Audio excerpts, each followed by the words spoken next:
Respublika Fən Olimpiadaları 2025-ci il yuxarı yaş qrupu üzrə son sual, çətin kateqoriyada son sual, həndisə sualına baxaq.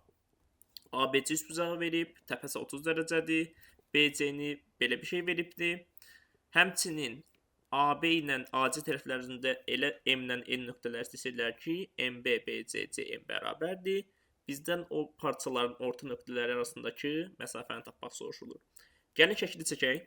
Birincisi, bu ifadənin yeni 5 kök 2 vur kök 3 plus 1 yazıram rahatlıq üçün. İkincisi şəkil bu cür olur.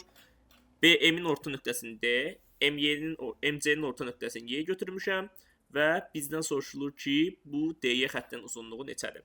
Bizdə BM, BC və CN hamısı bu ifadəyə bərabərdir. Mən bir dənə BC-nin orta nöqtəsini götürürəm F və bu xəttləri çəkirəm. Gəlin bunlara alfa beta deyək. Alfa və beta. Burada 30 dərəcədir. Biz görürük ki, DF xətti NC-yə paraleldir. Çünki BNC üçbucağında DF nədir? Orta xəttdir. D BN-in ortasıdır, F isə BC-nin ortasıdır. Deməli, paralellikdən bu beta daşınır bura. Həmçinin, oxşar məntiqlə bu alfa da bura daşınacaq orta xətt olduğu üçün. YF də BMC üçbucağında BM-in orta xəttidir.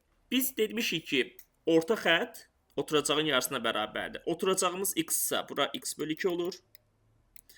Oturacağımız yenə BM x isə YF olacaq x bölü 2. Bizim əlimizdə alfa beta var. Alfa beta və 30-un cəmi üçbucağın daxili bucaqlarından 180-dir. Alfa betamız varsa və bu açıq bucaqdırsa, bura 30 dərəcə olmaq zorundadır. DY-yə bir A desək, DY haqqında nə tətbiq edə bilərik? Kosinuslar teoremi tətbiq edə bilərik. Sadələşdirək. X kvadrat bölü 2 çıxılsın x kvadrat bölü 2 vurulsun kosinus 60 nədir? Kök 3 bölü 2. Bu da bərabərdir. Son ifadəmiz bu cür olur. X kvadrat bölü 2 vurulsun 2 çıx kök 3 bölü 2. X kvadratı hesablasaq, x kvadrat bərabərdir. 25 vurulsun 2, 50. Vurulsun kök 3 plus 1-in kvadratı alınır nə? 4 üstə gəlinsin 2 kök 3. Və yaxud da burada 2-ni də çıxarsaq bayıra 100 vurulsun kök 3 plus 2. Yəni bu ifadənin qiyməti nə olacaq? 100 vurulsun 4 çıx 3 bölünsün 4 25 tapılar. A kvadrat 25 isə A 5 bizim axtardığımız qiymətdir.